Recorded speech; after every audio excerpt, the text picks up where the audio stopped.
of you who are here in the space, welcome to the Africa Center. My name is Alana Francis de Govaya, and I'm the Chief Program and Experience Officer, and we're so thrilled to have you here tonight for a very special program that we're doing in partnership with Astra House and Brittle Paper.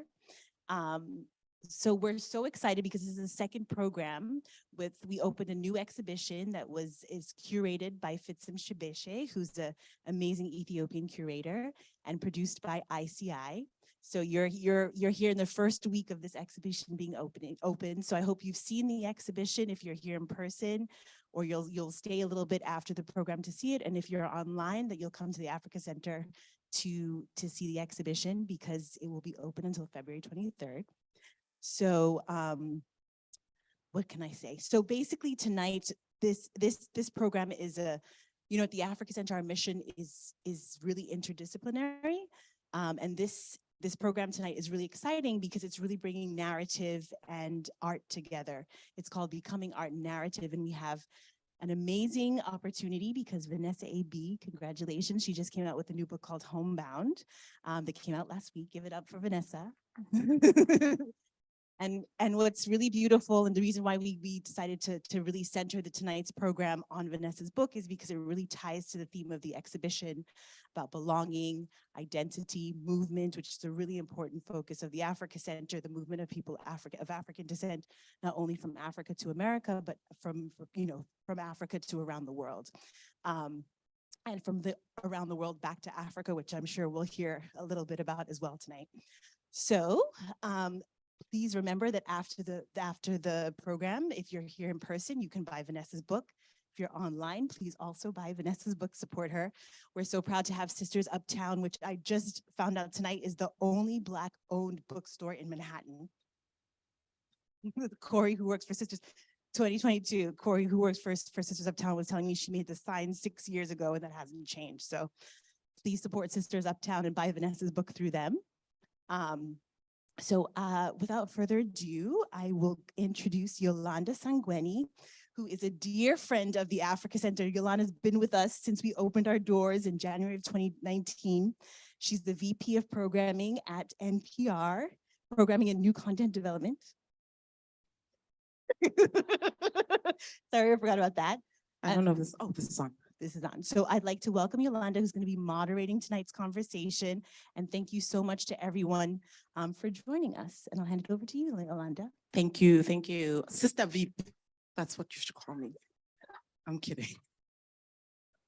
Welcome, everyone. I am Yolanda, as Alana so graciously introduced me. And tonight, we really are here to celebrate Vanessa's debut memoir, Homebound. I'm just going to read you a little bit about what the memoir is about, and then I'll welcome our panelists. So in Homebound, Vanessa explores the ways we define home and belonging, from her birth in Cameroon to her adoption by her aunt and her aunt's white French husband, to experiencing housing insecurity in Europe and her eventual immigration to the US.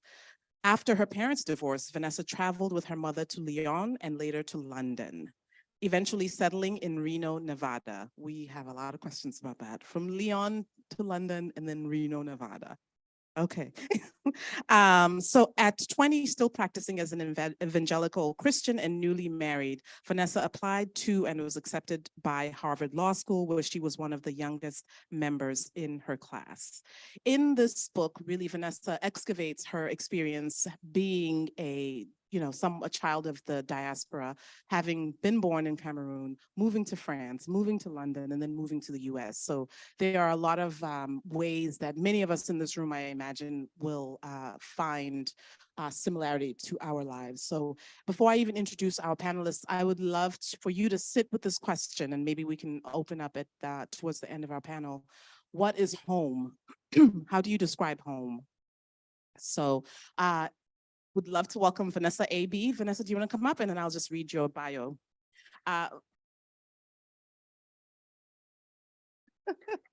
Vanessa is a consumer protection lawyer and essayist. As mentioned, she was born in Cameroon and has grown up in England, the US, and in France.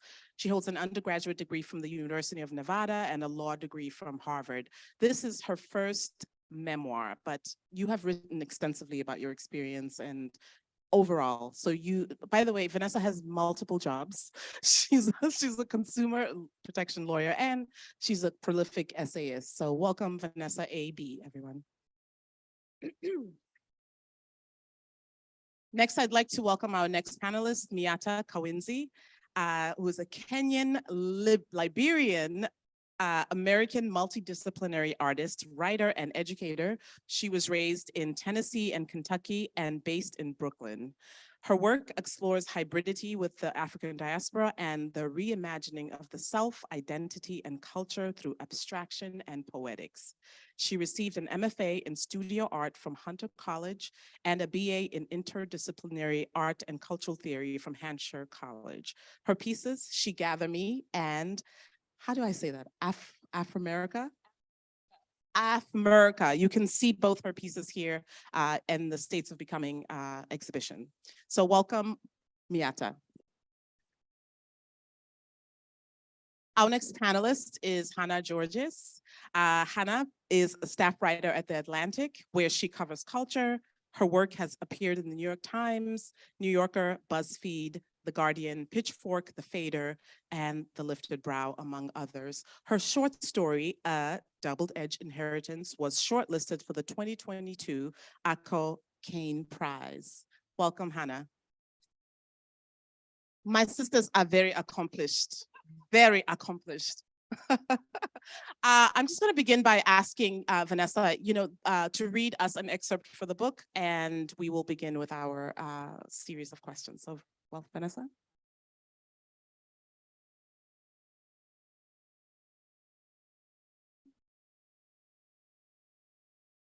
Sorry, you'd think I'd have the page ready. I hand my American driver's license to the Black guard in the window of the French consulate in Washington, D.C. When he calls me Madame, his accent resembles mine, the impeccable French of double diaspora children, seated in the tropics, grown in European schools, and rescattered in lands more fertile with opportunity. I wonder if his accent changes when he speaks to his mother, the way mine does. I show him proof of my appointment for today, December 4th, 2017. Passport replacement. He looks at the license and at my face again. He asks, "Where are you from?" I answer him, Poitou-Charentes. The answer I have given him is a compromise, a reflection of what I do each time my origins are in question. Reach for the layer that feels most relevant or representative of me in the moment. But where in time is home measured? By which parents or neighbors is it defined? By what flaws or virtues? I condense my answer. I say France or briefly England, depending on who's asking and why. I might tell them that I am from the United States, though this feels dishonest. Even after 20 years on this continent, I struggle to fully claim either Nevada or Washington, D.C. But don't we all do this? Don't you? Home to me feels as cumulative as a nesting doll. Home is a shell painted with the present, the city where I live and work, the neighborhood where I feel the streets belong to me as much as they do my neighbors, the apartment where I rest my head at night. It is the soil my grandparents tilled to provide for my parents, for me. It is the church body that once shaped my ethics and the beliefs that filled the void when the church could no longer supply answers. But home is also the innermost layer, the envelope in which I navigate the world, my body and skin, my gender and sexual orientation, the names that follow me. Between these layers are iterations of myself, none of them static, though they are fixed in the moment that I remember them. For those who grew up in a single house, in a single gender or orientation, to a single set of parents, the nesting doll may be sparse in layers. For others, it is packed as densely as mine. But the layers are always there, projecting themselves onto the present and future, informing what we can and cannot call home. Where we are from, where we get to be from, seems inextricable from not only our personal histories, but also the histories of certain people and spaces. In that way, home is a function of what each of us is entitled to and why, tethered to the economic and political forces that shape our lives. forces that include or exclude, give or take away, all the while, often, maintaining the illusion of complete autonomy. I am reminded here of the first tale many of us are ever read about home, the one that goes like this. 3 little pigs leave the familial nest to build their own. Driven by laziness, one brother builds his abode out of hay. The second, slightly less lazy, out of sticks. Only the third has the foresight to erect one out of brick. When a wolf threatens to eat the little pigs, the flimsy houses fall, sending the first 2 brothers to the brick house. This last one stands and rescues all 3. I was too young then to question the implication that good things come to those who work hard, or that home is a reflection of character, and that those who like it deserve less. Rather, I processed the little pigs' homes through the lens of the narrator, facades reduced to personal choice. But home doesn't exist in a political and historical vacuum. The location and quality of our housing, the safety of our streets, and their proximity to amenities or economic opportunity are products of policy decisions made above our heads by government bureaucrats, corporate executives, and outspoken neighbors. So is the extent to which natural disasters, global pandemics, and financial crises consistently hit some populations harder than others. Nor can context be divorced from the bodies that we call home, given how much outside perceptions of their worth affect our ability to care for ourselves, to obtain medical support and economic protection, our right to live without fear of sexual violence and without fear of the carceral arm of the state. Our sense of home is thus necessarily tangled with that of others. For some, deciphering its meaning, its boundaries, and its relation to the rest of the world is a matter of survival. But this should not leave us hopeless. As my friend Pete Davis wrote in his book dedicated, our roots can lie in the future, binding us and our descendants together in a shared destination, be it a goal or a land. I find it helpful to remind myself that for all its layers and complexity, home possesses a certain universality. Our nesting dolls are built from the same DNA blocks and carbon atoms. As we close our eyes and think home, I suspect that we all feel something, that our minds entertain similar questions in seeking to define it. It's the confidence in this universality that emboldens us to ask complete strangers where they are from. We pry, certain that we will recognize elements of ourselves in the stranger's answer, no matter the distance between our places of birth and present circumstances. I'd like to think the best of these encounters sharpen our own appreciation of home. This book is my long answer to the question of where I am from. In pursuit of thoroughness, it is also an excavation of my most intimate layers, from my name and body to the places that shaped me, home that I passed through and broke away from, the homes that were threatened, that were reclaimed, or that will someday be lost. I want to tell you about the homes that I made mine and about the ones that made me. As novelist Kazuo Ishiguro wrote, in the end, stories are about one person saying to another, "This is the way it feels to me. Does it also feel this way to you?" And so I share these stories and interpretations as half of a conversation between us, a test, perhaps, of this universality's boundaries. I hope there is merit in ever turbulent times in continuing to examine what home is to us and what we dream it to be. These stories are thus also an inquiry. This is the way home feels to me. Does it also feel this way to you?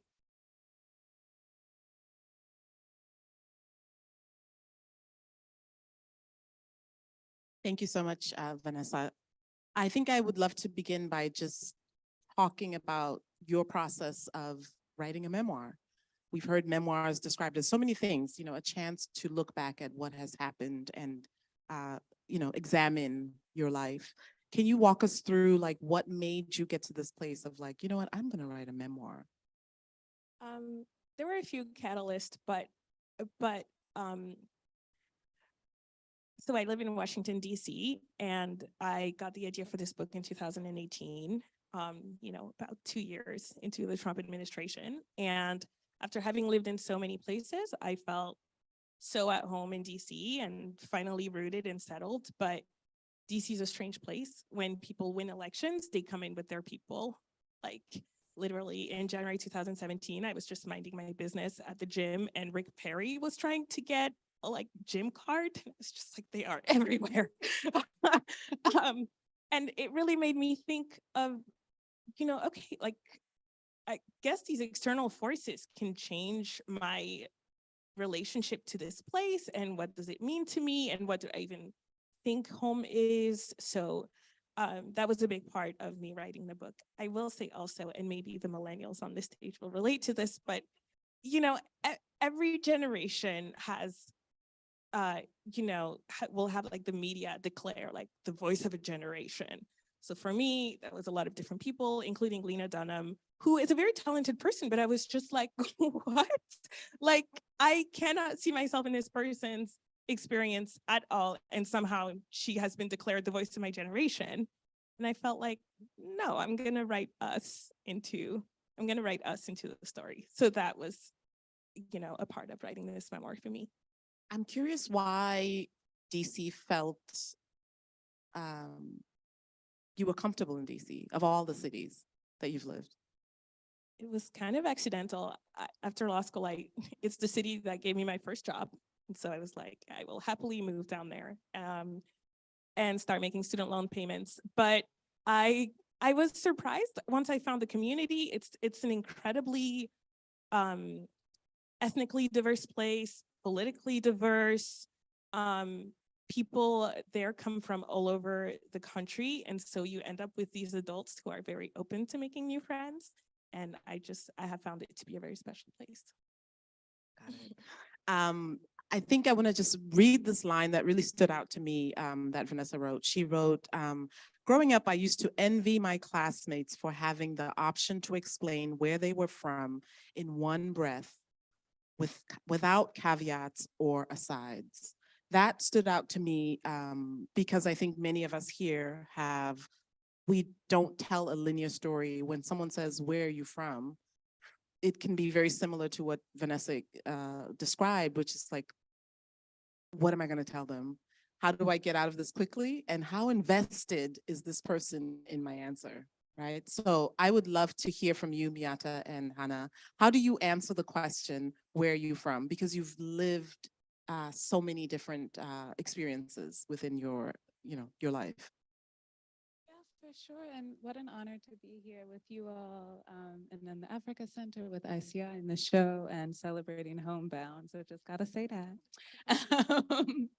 But yeah, I love how you also said, it kind of depends on how invested they seem in the answer, because it always depends for me how I answer that question, where I am, my relationship to the person asking, where I think they might be from or where they're from, because I grew up in Kentucky and in Tennessee and, have lived in different parts of the world. My family is from West Africa and East Africa, Liberia and Kenya. I've been in New York for 13 years.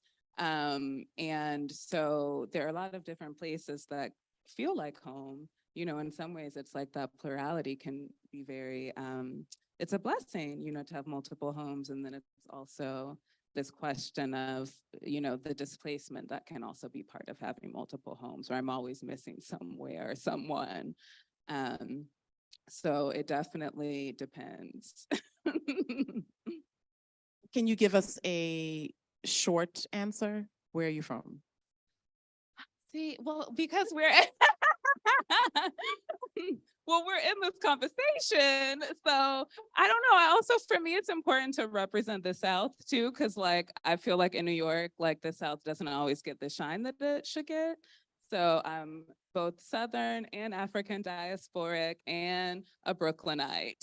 That's good. I feel like I should start with the short one because I'm going to forget if I don't do it now. Mine, I think the version that my editors would agree is probably the most succinct, is that I was born and mostly raised in Southern California with some brief but formative stints in Washington, D.C. and Ethiopia, and I now live in Brooklyn. That's what the editor.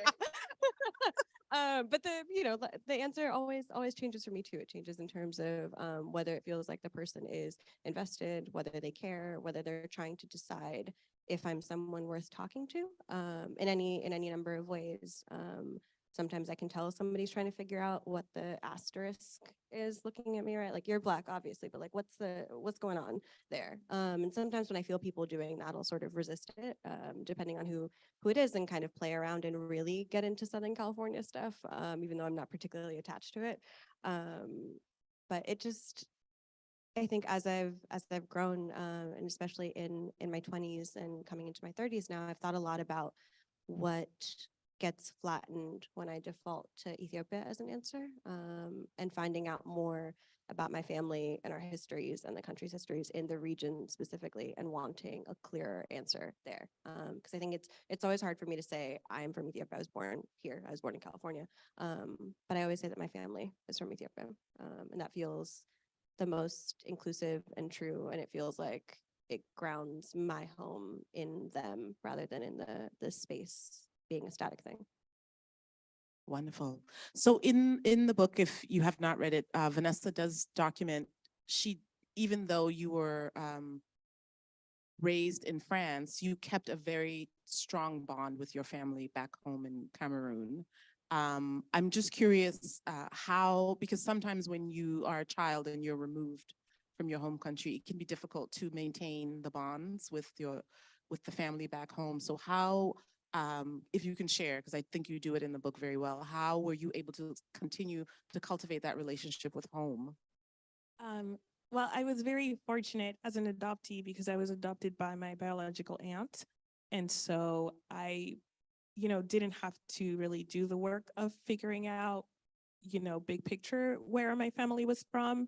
I was adopted by my biological mom's sister. So I always knew that maternal line of the family.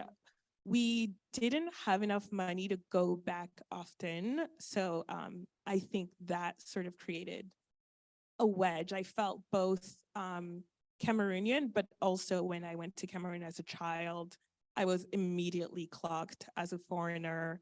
And I've gone back twice as an adult, and the same thing happens. Like, people can just spot me. They do, which is interesting, right? Because you think, okay, a Black face in a sea of Black faces, but the place where you live seeps into you in these various ways. So I think it's apparent from the way I walk and the way I carry myself, and then obviously my accent the moment I open my mouth. My chair's full. Sorry. Thank you. I wanted to ask the same question of you, Hannah. You mentioned that your family is from Ethiopia, and I just wondered whether you have yearned for a tighter relationship with Ethiopia, or were you always going? And can you tell us more about that?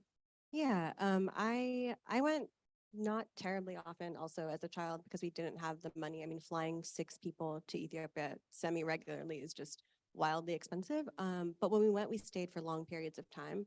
And I always remember the feeling that I always wanted in the years kind of intervening between those trips was the feeling that I had toward the end, right? Like the connection the rootedness that I felt then, when my Amharic was better, when it was more practiced, when it was more lived in, when it felt less stuffy, like my grandmother's Amharic, which is kind of still what I speak.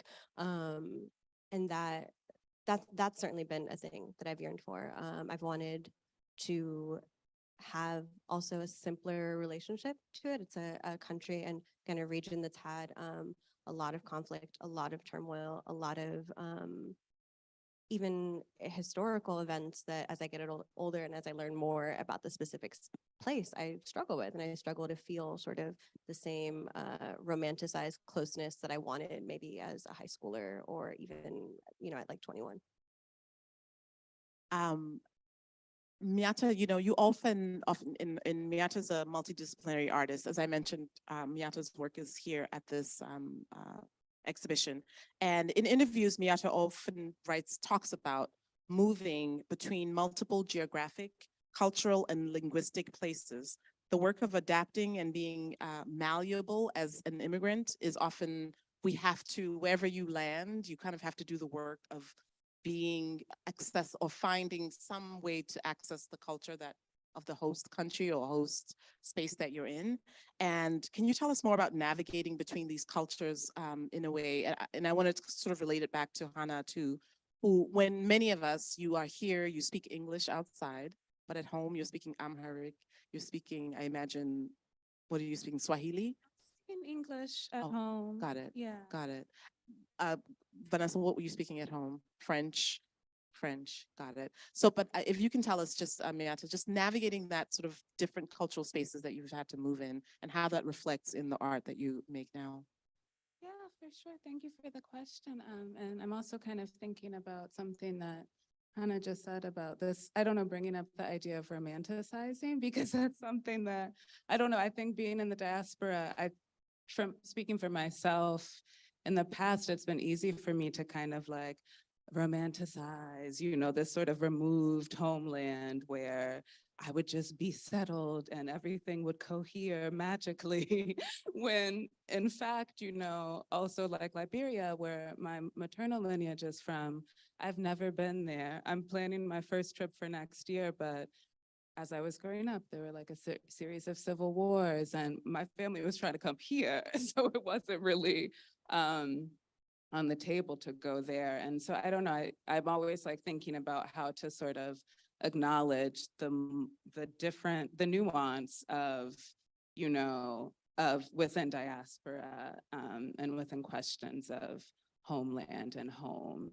And yeah, it's even the language question, because like when I was growing up, my father, and I had like Kenyan family in Nashville when we lived there, they would speak Swahili, but I didn't really learn it very well because it was like, okay, you got to go be the best, like in these classes at those schools in English, And so I think that's something too, where, I don't know, like the immigrant experience and sort of notions of achievement that come up there, right? And what can be lost within that. Like I have been trying to learn more Swahili, for instance. And also around language, like in Liberia, my mom would speak a patois of English, Liberian patois. And so we would speak that in the home sometimes, but I'm really interested too in how, I don't know, especially Black folks, how we remix language, how we rip off of, language, even like different within West Africa, like how French is different than if you're in Paris, right? And so like in traveling and in negotiating different spaces, as you brought up, that's something I'm always interested in. And I feel like that's a place to find like agency and freedom. So yeah. Thank you. Vanessa, in the book, Vanessa describes, each chapter begins with a different definition of what home is. And I'd love to just read a few of the definitions that she writes. So home is one's place of residence, a house. Home is a father. Home is a safe space, a body, a homeland. And I love that Vanessa illustrates that home can be many things. It is a multitude of experiences. It is layered. And you write that home is as cumulative as a nesting doll. And I would love this passage where he says, for those who grew up in a single house, in a single gender or orientation, to a single set of parents, the nesting doll may be sparse in layers. For others, it is packed as densely as mine. And if anyone doesn't know the nesting doll, can you just give us the nesting doll? Because I had to look it up because I didn't know what a nesting doll was. But can you tell us? Like those little Russian dolls where you open it and there's another tiny doll in there and another tiny one inside of it. Got it. I think for me, the nesting doll metaphor, it has always been burdensome to have all these cultures living within me. I also have yearned to just be, can I just be from Brooklyn? And I was born and raised in Brooklyn. Just leave it at that. Tell me how you have not let it be burdensome to you. I mean, it was burdensome, I think, when I was a younger person, definitely as a child, and maybe up to my early 20s. I think just because I didn't appreciate necessarily all the richness that came with like kind of unusual childhood. and an unusual path to get to America. And I had to, eventually I grew up and realized that actually those experiences were rich and they have helped me connect with people of very different backgrounds. I think easier than if I didn't have such like complex nesting doll. But I think a lot of that came with time and growing up and also like as an adult reaching a place where I felt more in control of where I got to live. At some point I stopped following my mom and really settled down and picked Washington, D.C. and was like, okay, I'm now never moving. And having that stability allowed me to then reflect back and being like, yes, that was difficult, but also it was kind of beautiful and made me who I am. Wonderful. So as I mentioned, Hannah has also written a short story that was shortlisted for the, do we say ACO? AKO. Oh, AKO. Corrected as a bunch. Kane Prize. The short story is called A Double-Edged Inheritance. And I think for me, what stood out in that short story is a moment when one of the characters is searching for home through a cloth, a traditional Ethiopian cloth called gabi. And so I would love to excavate the idea of like finding home through clothing, searching for home in music, in food, in smells. Can you tell us more about why you chose that particular experience for that character? Yeah, I think a lot about home as a sensory experience or the sensory experiences that evoke home. And in that story, it made sense for it to be a gabi because it's both tactile, right? Like it's a very specific feeling when it's on the body. It's a very specific kind of comfort that you feel sort of enveloped in one. It was partly that, and then partly the sort of olfactory part of it, right? Like I can smell gabis I've had here since 05 maybe, and it still feels like if you smell it long enough, there's some Ethiopia in there, right? It never quite leaves, and especially when you first bring it back, even if you wash it, you do all the things you do, and it still retains that. So for me, that's always been really, really grounding in the States, and in the context of that story, which takes place in a market district in Addis Ababa. I needed a reason for her to be in the market, and I needed a thing for her to be finding, right? And one of the many things that just historically as a kid that I would growing up that I would go there and get was a gabi with my mom, with my aunt, and so it felt like a thing to reach toward that had both of those elements. There's a little bit of other things in there, right? There's some music, there's language, there's food. And I think food as a grounding. Food as a connection to home is particularly hard for me here as opposed to DC, where there's an Ethiopian restaurant on every block, it feels like. But it's in that there's a particular comfort that I found in the tactile and in the olfactory part of that. Absolutely. I want to pivot a little bit because what Vanessa does in this book is talk a lot about her relationship with her fathers, right? You dedicate the book to your mothers because you will learn when you read the book that there were many women that raised Vanessa, but also you document very complicated relationships with the men, the biological father, the stepfather, a priest who was meant to be your mother's spiritual father who sort of crosses the line. And I'm just curious, even when it came down, you kept your father's name, your biological father's name. Why did you choose to keep it when you had an option not to? Tell me why did you choose to keep his name despite the complicated relationship that you have with him? Setting aside how complicated it is to do a name change through the French government, the fact that I do not like paperwork, I think, I really wrestled with it for a long time. You'll find out in the book, I didn't know my biological father. I met him once when I was 3 years old, but I knew of him because he, knew my family members and he was a very ambitious person. So I had a sense of who he was as a person, and I actually didn't quite like what I heard. And yet this person's last name was on everything. It was on my my file at the pediatrician, and it was on my high school diploma and then my law school diploma. And I just really hated the fact that this person was getting, in some ways, credit for my accomplishments without having put in the work of being there for me. At the same time, you know, his last name has a particular translation in his language, and it is Cameroonian, and I like that it is Cameroonian as a Black person. That feels grounding to me.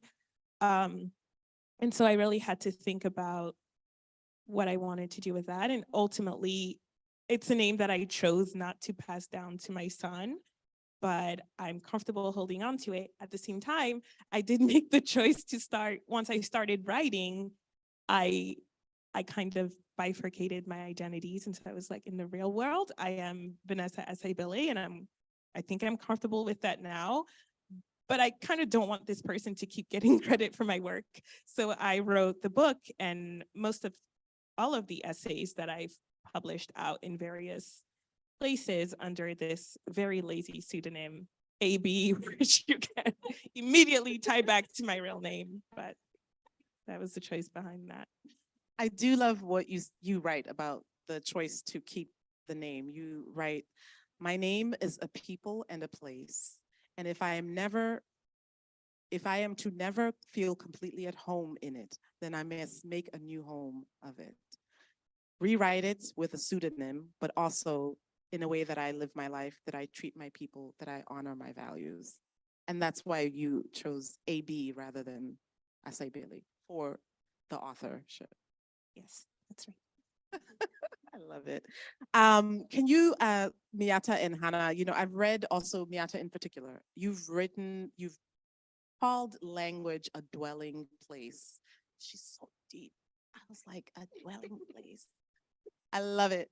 And Hannah, you also, I love that you still speak. You know, we talked briefly about Amharic, and I want to also revert back to the idea of home and how language allows you to dwell in home, whether it is, you know, the longing for the patois of the ways that your family mixes other different languages. Can you tell me more about like that excavation and how that keeps you connected back? Yeah, for sure. And thank you. And also, it connects to when I was reading Homebound. Yeah, there is, and what you just said about kind of like choice. Because I don't know, I spent a lot of time just feeling very melancholy and about this question of home, and very disenfranchised and displaced. And more recently, I've been thinking about this idea of having multiple homes as like this richness, this place of generation, of possibility. And for me, this question also connects back to my art practice, because often the work starts with writing, starts with language. The two videos that I have in this show are very much, they are sprouted from and contain text that's kind of broken up and spread out. And in a very sort of concrete way, as I've moved around and experienced displacement, the act of writing and speaking has provided a sense of shelter, a sense of grounding for me. And, you know, it was so emotional for me to read the book, because a lot of it, you know, resonated. And also there was this thing that you said about, because I also experienced housing insecurity growing up and as an adult. And when you were kind of talking about like for poor folks, like sometimes it feels like life just happens to you, you know, that you're at the mercy of these external forces. And that's something that really kind of, it just kind of struck me, because, you know, also being Black in America, for instance, or in the world, you know, feeling like these external forces just have such control in ways over you. But like, how do we find those places and spaces where we can sort of forge a sense of freedom, of agency? And that's like always at the top of my mind. And for me, like writing language has provided that space to open. And Hannah, so much of your practice is about language and exploring, navigating, you know, telling so much documenting so much of culture through language. How do you approach that practice, knowing who you are, your lived experience? How do you approach that practice? I try to think a lot, especially recently, about what a tremendous privilege it is to speak Amharic, right? To be able to be in community with people who speak it, to speak with my parents, yes, but to speak it, to be able to speak with people when I go back home, when I'm having conversations, when I'm in a cab and somebody hears me talk and says, you know, like, how long has it been since you left, and not where are you from, right? There are all these ways that it's like quite literally grounding me in that space, and I don't take that lightly at all. And I think as I've grown older, I've realized that because of just the geopolitical ramifications of everything happening in the region, it's not an accident that of the 3 languages that my parents' various people speak, the only one I know is Amharic, right? Like that feels pretty like a direct result of what has happened there, and what is continuing to happen there in some ways. And as I've gotten older, I've spoken with so many people who speak Ethiopian languages or Eritrean languages that are not Amharic or that are not Tigrinya.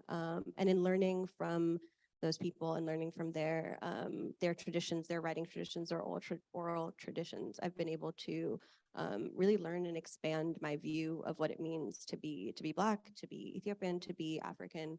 And I think a lot about just how grateful I am for that. But in practice, I've thought a lot since writing that short story about the fact that I don't write in Amharic, and I only recently retaught myself how to read. It's an entirely different alphabet, and in relearning it, relearning to read, I realized that I'd misspelling things because I'm mispronouncing them when I say them, and so that's been a very humbling experience. But it helps me remember that all of this is sort of a lifelong learning process and not a thing that I broadcast and write and kind of put out into the world and stop doing, which is hard as a person whose stuff is public, right? Like there are things that I wrote or thought about language in 2014 and 2015 that I feel very differently about now. And some of what's hard about writing in a public sphere is that you don't necessarily get to go back and like add an addendum that's like, hey, I've actually learned about the root of this. So trying to keep learning and being gracious with myself is sort of at the center of what I'm working through, at least right now in the work. Thank you. So I would love to open this up to questions, and I'm just want to help you think about them while I ask this last question. We are here also celebrating Vanessa's book, but also this is an exhibition called States of Becoming. As you mentioned, see the exhibition in the other room, but the exhibition really contemplates our relationship as people of the African diaspora and our relationships with the places and the environments that we currently occupy. And I would love to ask each of you on this panel, you know, Vanessa, you write about having lived in America for over 20 years, and it's still difficult for you to claim this place. So are you, any of you on this panel, interested in becoming and in, you know, claiming this place where we are now? Well, I feel very Americanized. So in some ways, I think America has shaped me, whether I wanted it or not. It's so ingrained in me. But I don't know, again, back to Washington, DC being such a special place, it has these really deep roots. It has communities, Black American communities, Ethiopian communities that have been there for a very long time. And so it feels hard for me as a person who moved in like 2012 to really feel like I'll ever be able to say I'm from Washington, DC. That said, I think there is great privilege with feeling like a guest. You know, I don't take the place for granted. I feel like I you know, I want, if I ever leave it, I'd like to leave it better than when I came in, just as I would at a friend's house. And so in that way, I still feel a little bit like an outsider, even at home, but I'm comfortable with that. And I hope that I can just be a good steward of the city that has made me feel so welcome. I was like, we're going down the line. can go. I'm not particularly interested in claiming it. I know that my life has been shaped by what I am afforded and the access I have had to certain institutions and forms of mobility that are a direct result of my nuclear family being here, right? That like other parts of my family don't have access to. It doesn't. I know that carrying a U.S. passport has specific implications and value, and I'm not making light of any of that, but to move around outside of the US, I'm not quick to like, raise an American flag or like, it's not, no. But there is, when I'm traveling elsewhere and people ask where I'm from, I just default to New York, and that feels right, that feels good. And in part because this is the only place where I've built a home that is of my own making, that I really, and that has parts of all of the places I've been that matter to me, and is also the first place my mom lived when she came to the US. So that sort of hyper-local, hyper-specific claim or willingness to consider myself part of something only feels right in that context. But for the US, I'm just well aware of all of the different ways that me and the people I care most about don't fit into what this country sees itself as. And so that's okay, have it. Yeah, and I think for me, like a lot of what Vanessa and Hannah, you said resonate with me. And also, this New York is like the place that I like moved myself, like decided to live, have lived in a long time, have put down a lot of roots and built a lot of relationships, and other people are also home. The trees that I go visit in Prospect Park all this time are home. The Jamaican spots around where I live are home. So this is home. It's very much home, and it's also not the only home, but I think for me, the legacy of Black America in particular is something that I am part of and that I like want to claim because, I don't know, I'm like, yes, there are like these projections of the US, but like thinking about forms that originated here, jazz, like the blues, those sorts of traditions, I feel like are very, like I see myself in that lineage as well. And also as diasporic. So I don't know, it always goes back to multiplicity for me, and like what you said about sort of this ongoing process. Like for me, that's, life, that's my art practice. It's like I'm trying to continue to build connections back to these homes in Kenya and Liberia, as well as continue to cultivate the home in New York and in the States, and just hold it all together. So I would love to invite any questions that you have for Vanessa or Hannah or Miatta as well. But as you think of those questions, I really also invite you to participate in this incredible memoir and the central question of what is home. And I would love to open up the space for you to tell us what is home.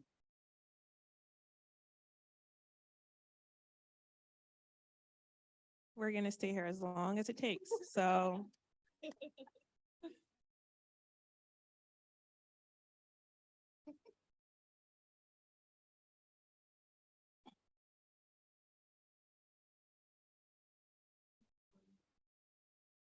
Home is under my hand-spun cotton strip woven cloth from northern Burkina Faso. The softest cloth I've ever touched.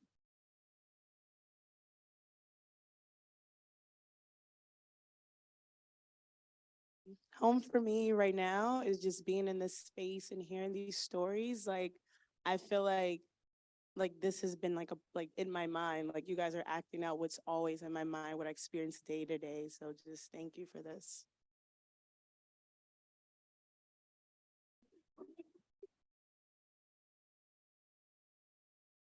One of the things that resonated with me, and I might not be relaying it the way it was said, was this constant pulling and not really feeling where your true home is, right? I was born in the Bahamas. My mom is from Jamaica, so I lived in Jamaica for a while, and then I came here. So where is home? Because back home, I have my family in Jamaica. I have my family, my dad's family in the Bahamas, but my children, my husband are here. And I don't really fit into what this home is that America defines. So there's this constant struggle trying to find, where do I fit in? So where do I find my home in the places where the people that I love are. And for me, that's home. Going home to my kid who's rambunctious, my husband who sounds like he's fresh off the boat, even though he's been here like 25 years. So that's where I'm centered, not so much in a location, but in all of the culture and beauty that we all bring together. So that's home for me. I think something that resonates with me is the idea of home in the food and the music and the language or the dialect, because no matter where you go, those things carry with you in some way, shape, or form. There is some kind of food tradition or some, word. You may not know the whole language, but there are some words that you know that have that connection to, quote unquote, back home that always carry along with you. Home is fluid. First, Vanessa, thanks for writing this book. I also really appreciated Miatta's point about places where you think of as home, where people are actually trying to leave. You mentioned Liberia. I'm from Sierra Leone, and at the age of 5, I was a refugee in another African continent. I always see Sierra Leone as a place that I'm trying to leave to go somewhere else. And even though it's my home and I've lived there for most parts of my life, I see other places as places of refuge instead of Sierra Leone. And I was just wondering how you guys, see that relationship of, yes, you are diaspora and you live in the US, but then places where the diaspora might think of as, yes, my family's from Eritrea or Ethiopia or Liberia, but I live in the US now. How do you kind of look at that complication as, I live here, I think of my original home as that place, but it's also a place where people are like leaving or don't see as a place of refuge? I mean, I mostly feel a lot of guilt, like it's not lost on me just how much, and I've tried to emphasize that in the book, like the amount of luck it just takes to end up with an EU passport and a US passport, which is just opens up it's like a door to the world. And I thought about writing about what you're describing in the book, I thought about writing in the book about what you're describing, which is the strange, there's a part in the book where towards the end where I take a trip back to Cameroon because I want to reconnect and I want to find my roots. And I'm going back to this place knowing that there are Cameroonians being held by ICE in Texas. It's making the news. It's in The Intercept. Like my family, they just got unlucky. I have family members who would pay exorbitant amounts of money if it could get them out of Cameroon. And it feels, in some ways I felt almost, I still stand behind taking the trip back and it was important to me. But there's a part of it that's like a little like frivolous, like here you are going for fun to like go find your roots when like people are trying to leave with very good reason. And I don't quite know how to balance that other than to feel very badly and to not take anything I have for granted. Yeah, it's a constant tension for me too. I think as a person, that the work as I've gotten older has been just not doing that romanticizing, right? Like not having at least, like not having public romanticizations that don't account for that. And I've definitely been guilty of that absolutely in the past. And I think as a writer, it's what I try to do is be mindful of the moments when it makes sense for me to be speaking about something and the moments when it doesn't, and when I'm not equipped and when I'm not the person to be telling a story. But capable of handing off a mic to somebody who should be, and trying to always do that. But it's hard. The access in the US comes with a kind of flattening that means I'm often asked to speak about things that I don't feel like I'm a representative of, and I don't feel like ethically I should. So navigating that in terms of the work can be really difficult, but does feel really important. Yeah, and I'll just jump in to say, well, thank you for that question. And, it is an ongoing sort of tension for me too. And like I said before, I'm only going to Liberia for the first time next year. And so even, I don't know, there's a way in which it's so abstract still for me because, the food, the people, my family have been here with me, but I've never actually been on the soil. So, and acknowledging, like that, the privilege of the Blue American passport and citizenship, and also, these sort of the ongoing inequalities in these home countries and also in this place. And I think about how privilege is also, it's a spectrum where, I don't know, I remember when like the Black Lives Matter uprisings were popping off in 2020, and I was talking to my friend back from South Africa who was like, they were basically like, oh, but you wouldn't just get killed for being Black here. And not to sort of flatten, but just, some of the stuff that is the reality of being in the US is also different. And so just holding space for all of that.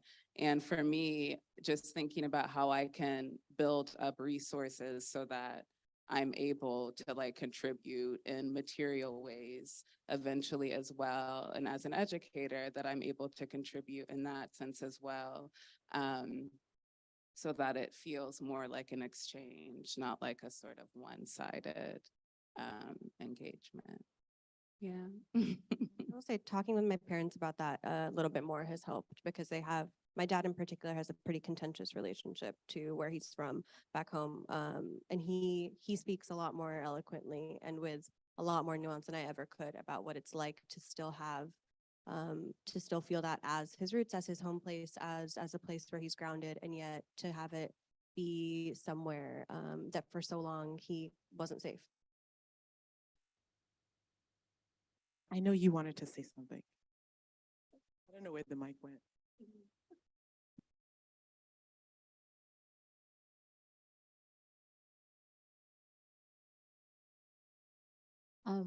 I guess I was gonna answer the question about what is home, and I think over time it's become home is the place where I feel like I can be most myself, and that definition feels more real to now when I think about all of the places that I've called home, because I haven't had just one central sort of nuclear family, mother passing away, my parents divorcing, being raised by grandparents, but then being raised also in the household of many aunts, and uncles in different geographies. And so I think sort of a very Southern saying when people say like, where are you from? It's like, I say, I'm from Washington. I'm from Long Island by way of Washington, DC.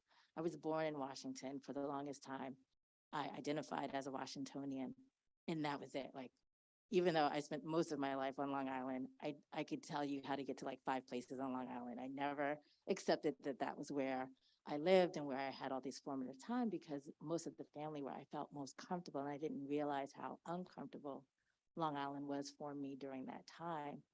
It was until I got older and it was like, oh, that's why that never felt like home for me. Not because I wasn't with loved ones, but Long Island as a geography was really off-putting in a way that DC was completely home, right? And then at some point, I realized like DC wasn't home anymore, and Harlem became home, right? And the way that I accept that, and the way that I feel that in my bones, and the way that I feel like I've bought a house someplace. And the first time after owning it for 5 years, I walked in it and was like, oh, I'm home. And I was like, wait a minute, I'm calling this, what?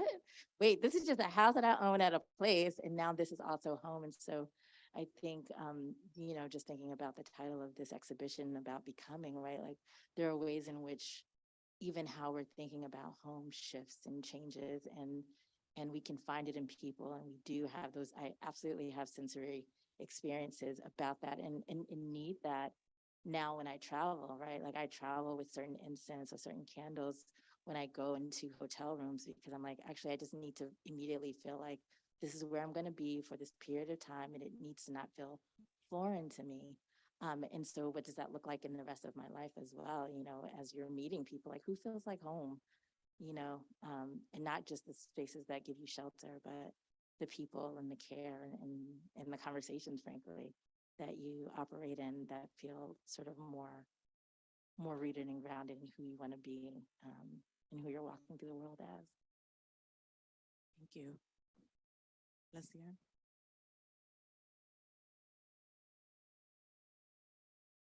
Thank you. Hi, everyone. Thank you for this discussion. I realized that, I've lived so many places. I grew up in Trinidad. I lived in South Africa, Beijing, Paris. And I think one time when I was living in Beijing, I really craved for this concept of home. But I think as I've lived so many places, I no longer seek home. I think home is where I am.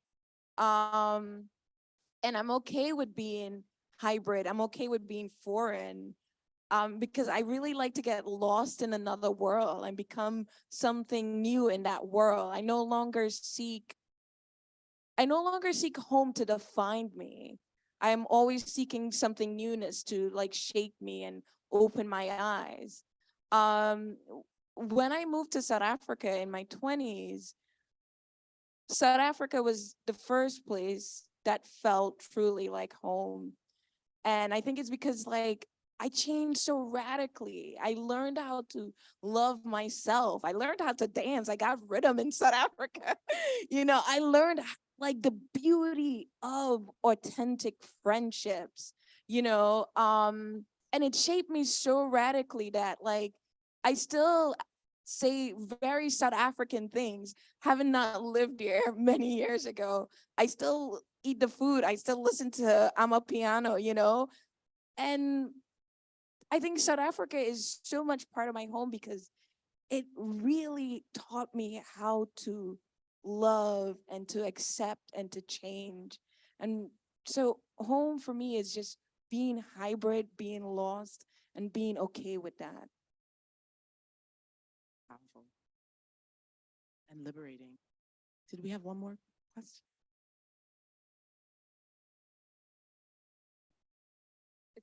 It's not a question. Okay. I was gonna answer the question, because what you're saying, like when you asked the question, the first thing I thought about is home is in my body. That's why I'm a homebody. But but then I thought it sounded corny, but I still said it. Bars. But yeah, I feel like it kind of goes to what you're saying, because before I didn't know that, and that's why I would feel lost but not able to come back. But now that I have been able to make myself a home, I can get lost in a way that feels a lot more freeing. So that has been amazing. Like everybody here, I'm sure, we've had a lot of different travels or experiences throughout the world. And myself being Rwandan, I grew up with just, I've been twice, but never speak the language. I grew up with so much shame of the country because of when I could understand what happened in the history, I was just so ashamed of what we did to each other. So I could never feel like that was a home. But now for the first time in my life, I feel like, wait, that's a home. Like I can make that place a home, or it's a part of me, because no matter where I was, people were always able to find out that I was Rwandan. Like I could be walking down the street and I'm like, I'm trying to hide from this place, but I wear it on myself. So long way to say, I don't know, home is great. Or I've made a great home, so I'm really grateful. Beautiful. All right. This was amazing. I don't know, did anyone else want to share? I want to open the space, hold the space for you about home. Yeah, thank you very much. I also want to talk about home. Originally, I'm from Kenya, but I learned German in Kenya, and I taught German in Kenya. And then I went to live in Germany. Such at some point in Germany, I felt I was at home because I could speak the language and I could do stuff which makes me feel at home, but it was a foreign country. But then I came to the US. Initially, I didn't feel at home, even though I spoke English. I couldn't really relate to the Black culture. But when I met other Kenyans who were here and who could speak Swahili, I kind of felt at home. So for me, kind of to some extent, I feel the language kind of connects me to the home. And yep, I wanted to say that.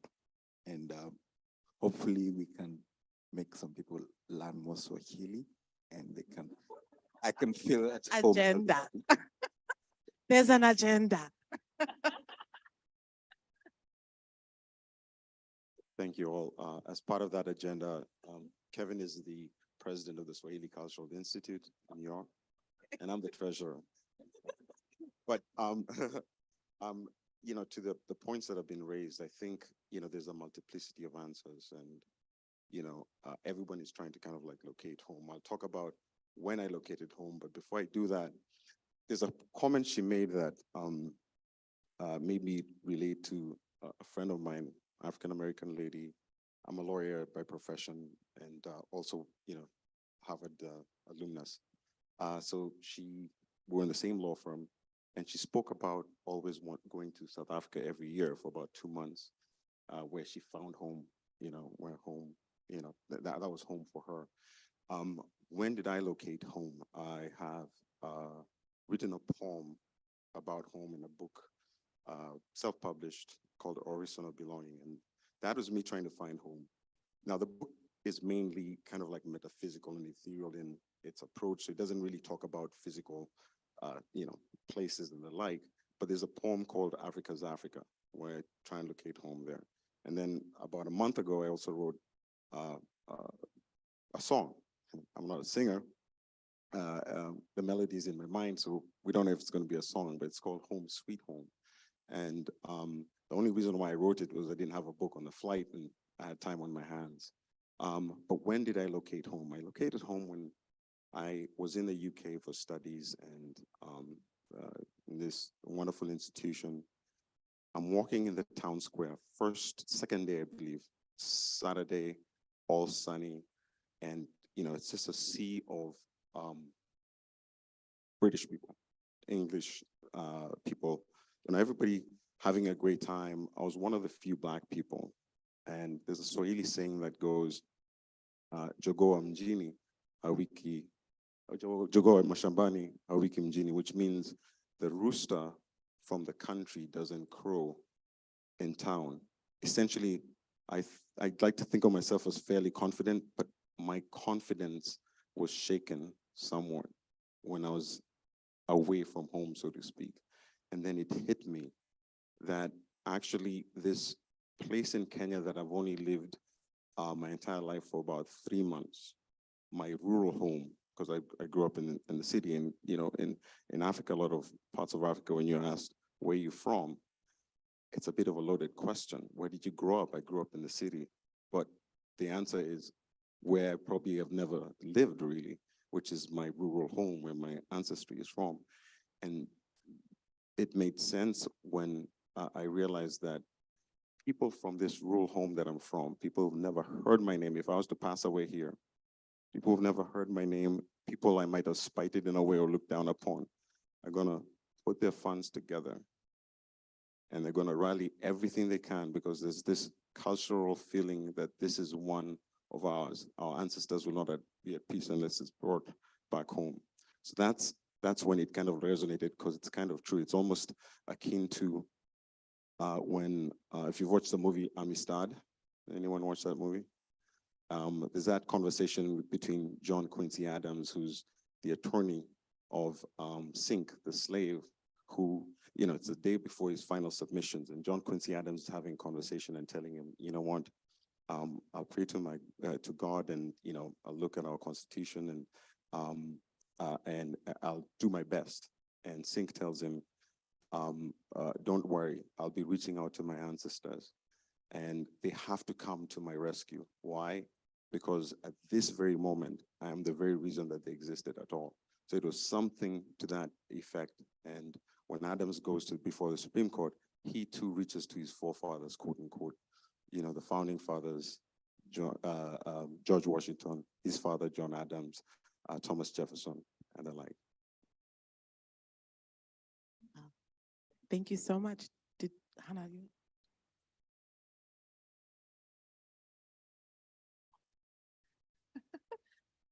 I think there's someone in the back with a mic, but I just in the interest of time, I think I think you wanted to say something right here, and then we can close out. I think also part of my motivation for holding this is Vanessa in the book writes that home is a safe space. So I think whenever we are gathered, we should create the safe spaces that we can. So. I don't really like speaking, but I feel like I'm obsessed with everybody here, even like people that haven't spoken, because we're like exploring where. And I guess I'm thinking about, I've spent like the first half of my 20s running away from the only place that I see home, which is South London. Not London, not UK, like South London. It's like the only place that understands my certain type of, let's say, English patois, like my South London vernacular. It's the only place that really understands me and where I feel like I understand. But yeah, I've been running away from it. And I've lived in different places in the first half of my 20s, just kind of like not searching for home, because I know where home is and I call home at the ends, which my friend is laughing at me, like that's what we call it where we're from, ends. And yeah, like I haven't found a stay anywhere yet when we're talking about visas and passports and stuff like that. But this whole idea of like running away from the only place you call home and being pulled to somewhere, especially like from the UK, like I've my home is somewhere that I live under, below a relative poverty line, where it's been so violent to me in certain ways, but I don't have like these stories in different places where like I can cite like a war or a certain like things like, you know, where there's like a mass migration and movement from it. But yeah, that's to answer the question about him. Yeah.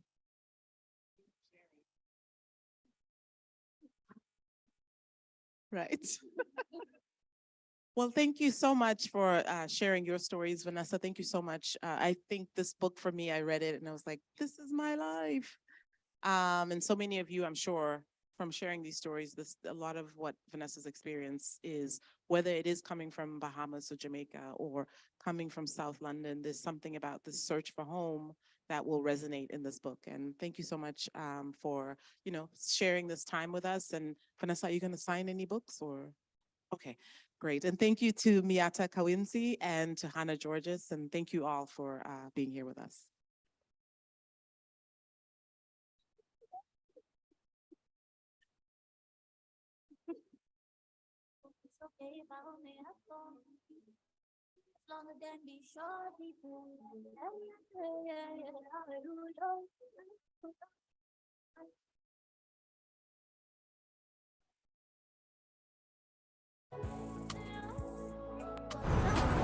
Home isn't just where we're from.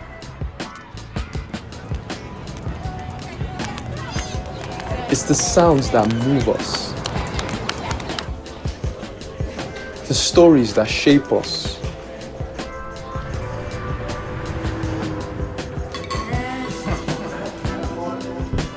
and the flavors that heal us.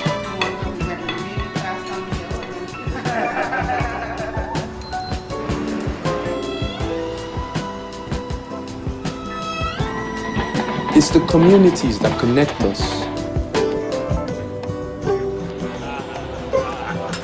the ones that hold us down, the ones that raise us up. Home is a feeling we all know. So if you're looking for it, you can always find it here. The Africa Center. Home is here.